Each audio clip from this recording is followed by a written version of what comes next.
We've been talking about the performance of black racial solidarity as a campaign strategy, and as we've seen, it can be awkward.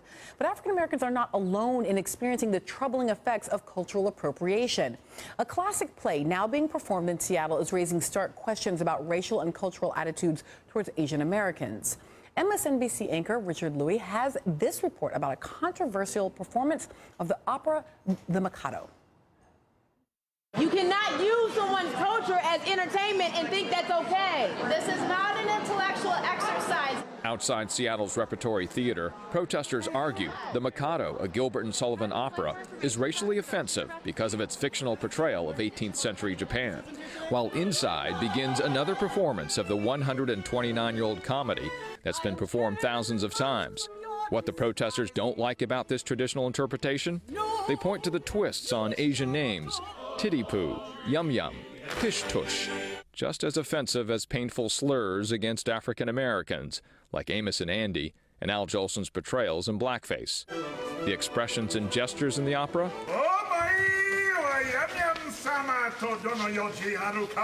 As insensitive as jokes about how African Americans may act or walk, and the costumes, 18th century Japanese fashion, they say is the equivalent of the 40 mostly Caucasian actors wearing African tribal village costume. This is the 10th time they performed this play here over the last 6 decades. The question they're asking, why the protest this time? The Mikado has been criticized because of its use of yellowface. The Seattle Times Associate Opinions editor Sharon Chan says it's similar to blackface caricatures of African Americans. I don't think people were aware of it until I wrote the column. For nothing's more ridiculous, as everyone agrees, than all these Yanks with British accents playing Japanese. The Seattle Gilbert and Sullivan Society is a well-respected 60-year-old amateur theater company with experienced actors performing the opera. Its longtime producer says this controversy is a catalyst for better understanding. Instead of a delegation coming to us a year ago and say, we're uncomfortable with this, can you change something?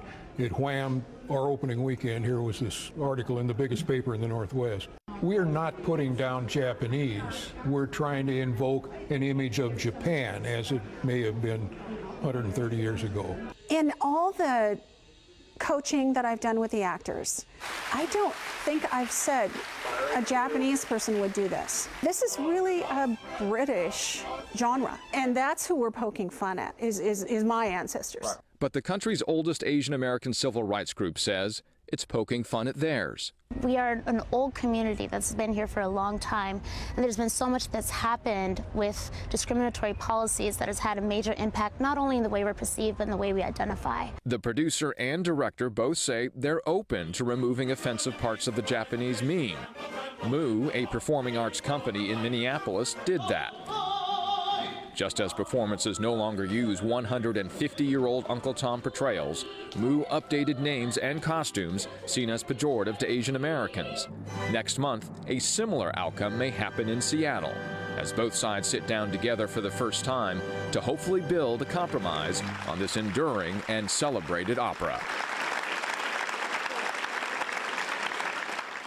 And joining me now is MSNBC anchor Richard Louis. So, Richard, what is yellowface? Help people to understand. Yeah, yellowface, as you saw in the piece, very difficult to understand, and that's why some of those analogies were drawn. Basically, when you look at the idea of yellowface, it is like blackface. For yellowface, it is a representation of Asians in a way that's offensive to Asians. So it's a portrayal of the way they talk, perhaps with an accent from Japan. It's the way they gesture. So is it a shuffle and small walk? Is it a bow? It's also the way they appear, so what they're dressing like. And in this case, you saw that they were wearing kimonos. And so for those who are critics of a play like this, they say, hey, look, this is yellowface. And you notice that in my definition here, Melissa, when we're looking at it, I didn't talk about the color of the face. Right. Just like with blackface and Al Jolson, if you remove the face paint, was it still blackface? You would probably say yes. Yes. So, culture, music, comedy, those are precisely the spaces where we would expect an investigation, maybe even a playfulness with questions of race. So, and culture and identity. Dave Chappelle was just playing across the street from us, a few weeks ago. Why is this not that? Why is this problematic? Why is this offensive? You know, not on the same learning curve, if I can say that in this space. So when you look at the Seattle Gilbert and Sullivan Society, what's fantastic is that, you know, it is the perfect space, and they're learning that they are in a nice intersection. So they've decided and planned on a get-together, a discussion with both sides. That's going to happen in August. We're going to discuss some of these ideas. But the reason in general, although it's the perfect place to discuss such issues, is we're not seeing that, hey, we're doing the Mikado this year so that we can talk about this intersection of what might be seen as yellowface or blackface, or seen as racially offensive. That's not the purpose that they're saying this play is for. It's not against them, because they're the society. They just want to put on great plays, and they do. Is Seattle a unique sort of location for this sort of activism for Asian Americans in the way, you know, when you talk about blackface, it was all about the South, right? And the ways in which in a post-Jim Crow South, empowered African American communities were able to shift that. Is that similar to what we see in the Pacific Northwest here? Yeah, a good question, because when we look at the West, it is a good place when we're talking about yellowface in general for all backgrounds. But we look at the Japanese Americans that have existed, have lived in this country for so many centuries. The Northwest particularly is a hotspot. And so when they see this portrayal of Japanese Americans in yellowface and remembering the internment years, it is especially hurtful, especially emotional.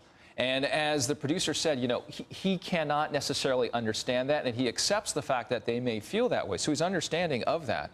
But when I spoke with the Japanese American Citizens League, which is the oldest civil rights group for Asian Americans in the country, I could feel the emotion that they had.